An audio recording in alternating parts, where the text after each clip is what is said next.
Ibu Mega itu pidato luar biasa. Ya. Saya juga terus bukan kita aja, hampir semua orang kaget itu. Ya. Itu kan sebenarnya tidak direncanakan ya, karena hadir di depan relawan. Gus Romi hadir tuh ya. Enggak, Enggak waktu ya? itu yang hadir Waketum P3, Pak Amir Uskara, karena bersamaan P3 menggelar Istighosah. Karena itu sebenarnya kan acara untuk masing-masing partai saya kira yang memang persiapan untuk menyambut hari pertama kampanye, Oh iya ya. keesokan harinya. Iya ya. Nah, jadi bersamaan dengan Itu itu persis kami mengadakan Istighosah di 27 kantor ya. DPP. Ya, 27 betul. November, 28-nya hari pertama Hari ya. pertama, betul. Oh, jadi pengarahan dari Ibu Mega Kepada PDIP kan ya, sebenarnya. tapi relawannya Relawan dihadirkan di sana. Nah, sementara kami di DPP P3 menggelar ya. Istighosah. Ya. Namun ketua relawan hadir. Hadir, betul. Arsyad Rashid hadir. Ya.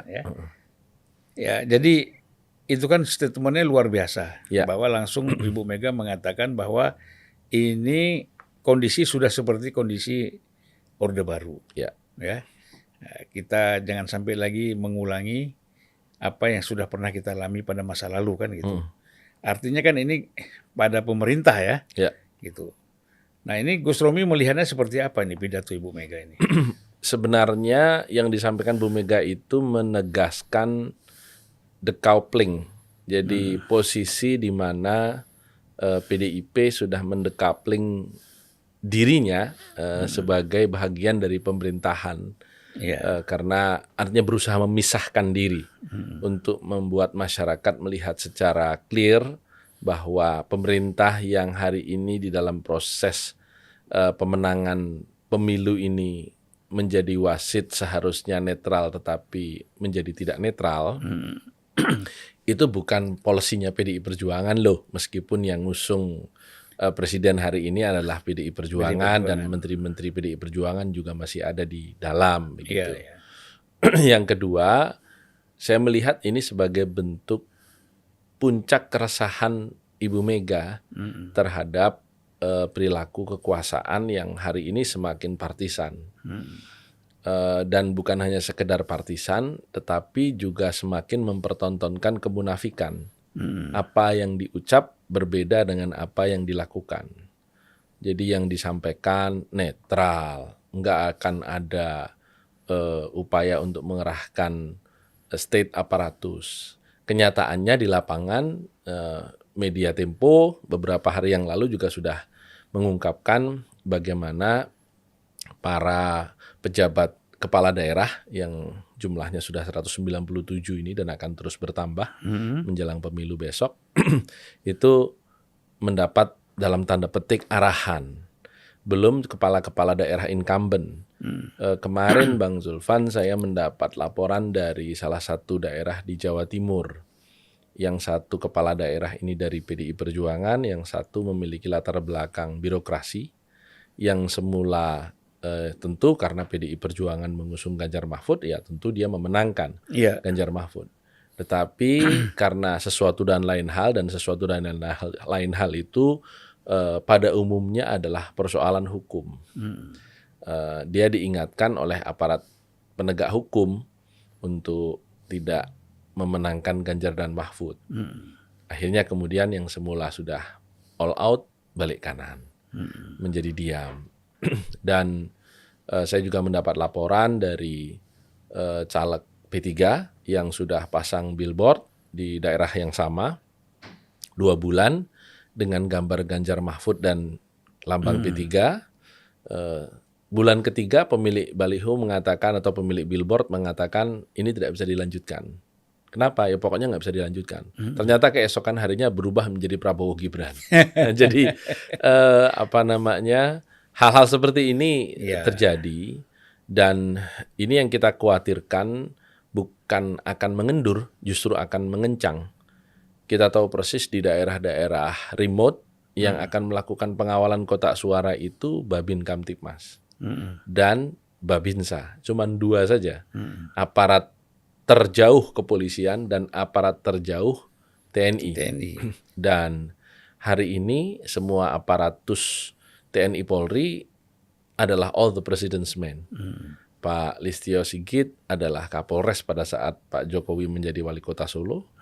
Pak Agus Panglima TNI juga Dandim pada waktu Pak Jokowi menjadi wali kota Solo, dan Pak Maruli adalah menantu dari Pak Luhut yang bisa dikatakan tangan kanan Pak Jokowi karena pejabat pemerintah yang paling banyak jabatannya dan paling banyak dipercaya Pak Jokowi menangani banyak urusan.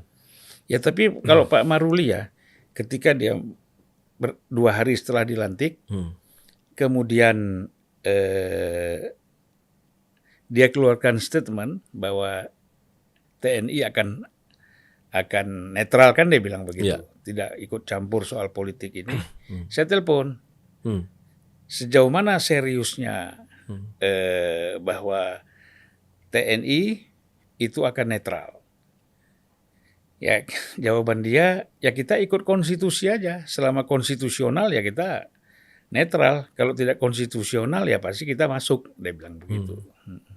Problemnya Bang, seperti penyelenggara pemilu, KPU sudah kelihatan masuk anginnya. Misalnya bukannya yang dari paling dulu juga mutakhir, masuk angin juga. Itulah artinya ketika kita melihat fenomena terakhir, misalnya mereka melakukan perubahan format debat, dan itu mengingkari peraturan KPU yang mereka susun sendiri.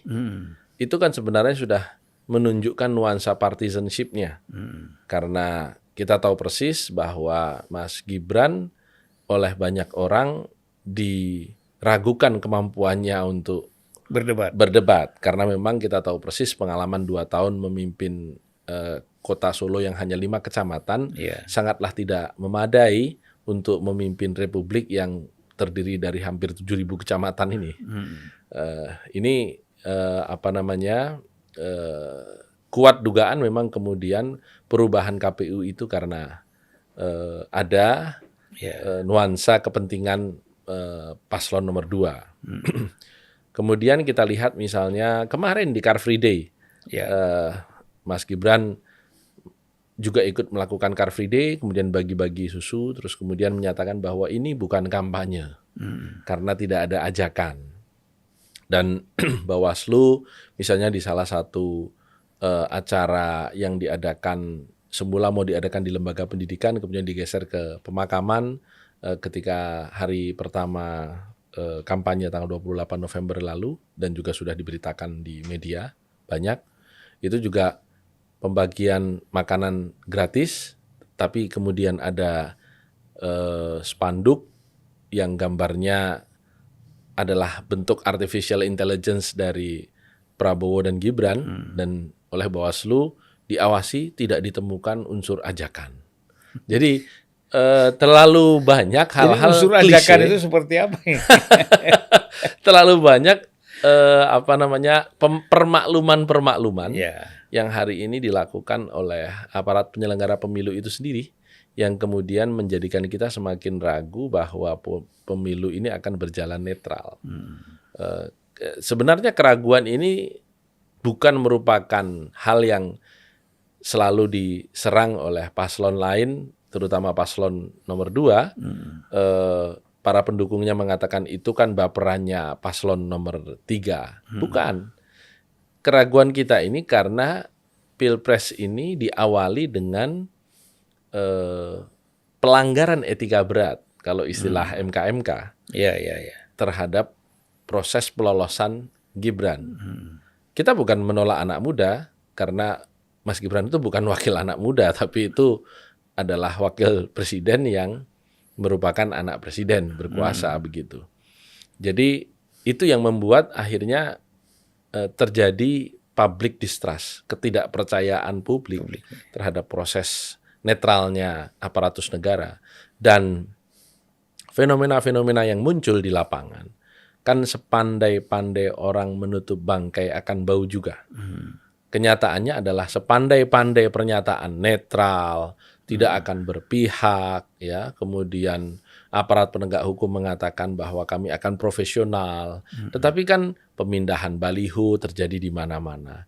Pencabutan baliho dan billboard Mas Ganjar ketika akan datang ke suatu tempat berlangsung tidak berhenti sampai dengan saat ini. Sehingga memang kita meragukan, bahkan terakhir ini ketika kita melihat Mas Ganjar ke Pontianak disusul ke Pontianak, Mas Ganjar ke Lampung disusul ke Lampung, Mas Ganjar ke Papua disusul main sepak bola di Papua. Jadi seperti ada pembuntutan dan memang penargetan operasi bahwa putaran yang secara logika kemungkinan akan 2 putaran ini di Pilpres itu sepertinya paslon nomor 2 ini memang memilih kalau bisa yang lolos itu bukan Ganjar.